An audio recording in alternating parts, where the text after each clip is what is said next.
Good morning, students. I hope you all are doing well. Students, yesterday we had done question 1 and 2 of lesson 7. Today we will do question 3. So, first you will mention date October 28, 2020 and day Wednesday. Question 3. Discuss the effects of deforestation on the following. Means आपको deforestation के effects बताने हैं. Deforestation means पता है आपको cutting down of trees over a large area. जब एक बहुत बड़े एरिया पे पेड़ों को काट दिया जाता है तो उसे डिफोरेस्टेशन बोलते हैं. तो डिफोरेस्टेशन के क्या क्या इफ़ेक्ट्स होते हैं, उसके क्या क्या परिणाम होते हैं. ए, वाइल्ड एनिमल्स, जो जंगली जानवर होते हैं उस पर क्या इफ़ेक्ट्स होते हैं डिफोरेस्टेशन के. Plant life forms an integral part of the ecosystem and these plants form the natural habitat of various animals of the ecosystem. हमारे इकोसिस्टम का मेन पार्ट होते हैं प्लांट्स. ओके और प्लांट्स जो है वो कुछ एनिमल्स के लिए रहने की जगह होती है, मतलब हैबिटेट होता है उनके लिए कि कुछ एनिमल्स जो होते हैं वो पौधों पर ही डिपेंड होते हैं अपने रहने के लिए.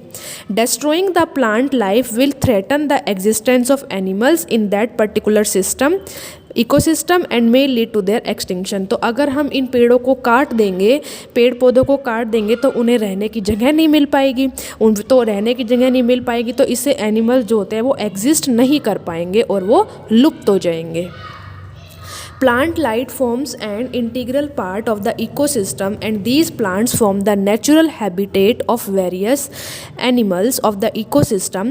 Destroying the plant life will threaten the existence of animals in that particular ecosystem and may lead to their extinction.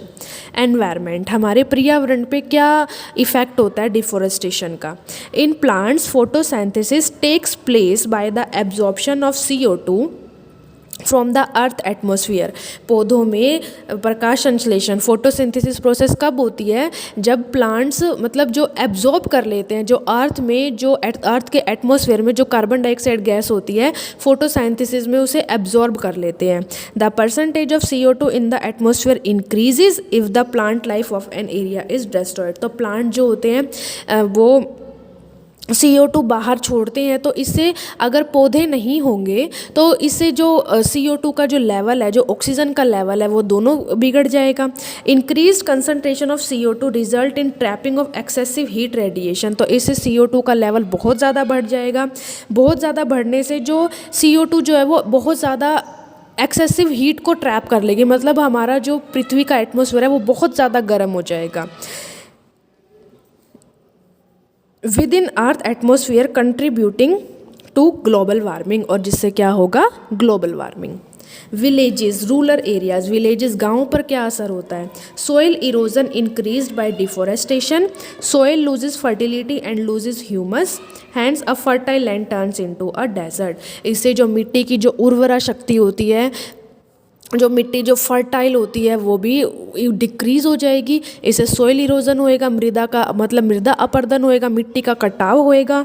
तो जो सोइल में जो फर्टिलिटी है वो लूज़ हो जाएगी और उसमें से ह्यूमस भी नहीं होगा जो प्लांट की ग्रोथ के लिए ज़रूरी होता है. तो इससे जो एक फर्टाइल लैंड है, मतलब जो खेती के लिए लायक है जो भूमि, जो लैंड, वो डेजर्ट में चेंज हो जाएगी अगर हम डिफोरेस्टेशन करेंगे तो, पेड़ों को काटेंगे तो. ओके. सिटीज़ पे क्या असर होगा, शहरों पे. The risk of floods and drought in cities increased by deforestation. It will also lead to global warming because of increase CO2 levels in the atmosphere.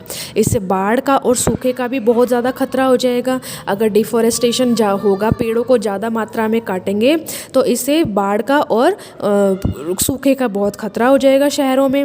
इससे ग्लोबल वार्मिंग भी इंक्रीज़ हो जाएगा क्योंकि एटमोसफियर में CO2 का level increase हो जाएगा. तो इससे जो अर्थ का एटमॉस्फेयर है वो बहुत गर्म हो जाएगा जिससे ग्लोबल वार्मिंग हो सकती है. Earth deforestation leads to increase chances of desertification, drought and flood. CO2 level in the earth atmosphere also increases which lead to global warming. The water cycle is also disrupted. Deforestation से desertification, मतलब जो fertile land है वो desert में change हो जाएगी. सूखा और बाढ़ के बहुत ज़्यादा चांसेस हो जाएंगे. हमारे एटमॉस्फेयर में CO2 का लेवल बहुत ज़्यादा इंक्रीज़ हो जाएगा जिससे ग्लोबल वार्मिंग हो जाएगी. और वाटर साइकिल, जो हमारे एटमॉस्फेयर में वाटर साइकिल है वो भी डिस्टर्ब हो जाएगी. द नेक्स्ट जनरेशन, हमारे आगे आने वाली जनरेशन को पे क्या इफ़ेक्ट होंगे डिफॉरेस्टेशन के? Soil erosion, global warming, desertification, drought, floods and many other problem are caused by deforestation. So the next generation will facing the consequences of deforestation. पेड़ों को काटने से सोइल इरोजन होता है, global warming, desertification, drought, flood और बहुत सारी problems होती हैं पेड़ों को काटने से। तो जो हमारे आगे आने वाली जनरेशन है उनको इसके परिणाम भुगतने पड़ेंगे, क्योंकि उन्हें उनके जब नेक्स्ट जनरेशन आएगी तो बहुत ज़्यादा बाढ़ आएंगी, बहुत सूखा पड़ेगा, ओके। और ग्लोबल वार्मिंग, बहुत ज़्यादा CO2 का लेवल हो जाएगा, उन्हें खेती के लिए जगह नहीं मिलेगी, लैंड नहीं मिलेगी, तो इसे उनके परिणाम भुगतने पड़ेंगे डिफॉरेस्टेशन के। Okay, so students, your homework is do question 3 in your fair notebook. Thank you.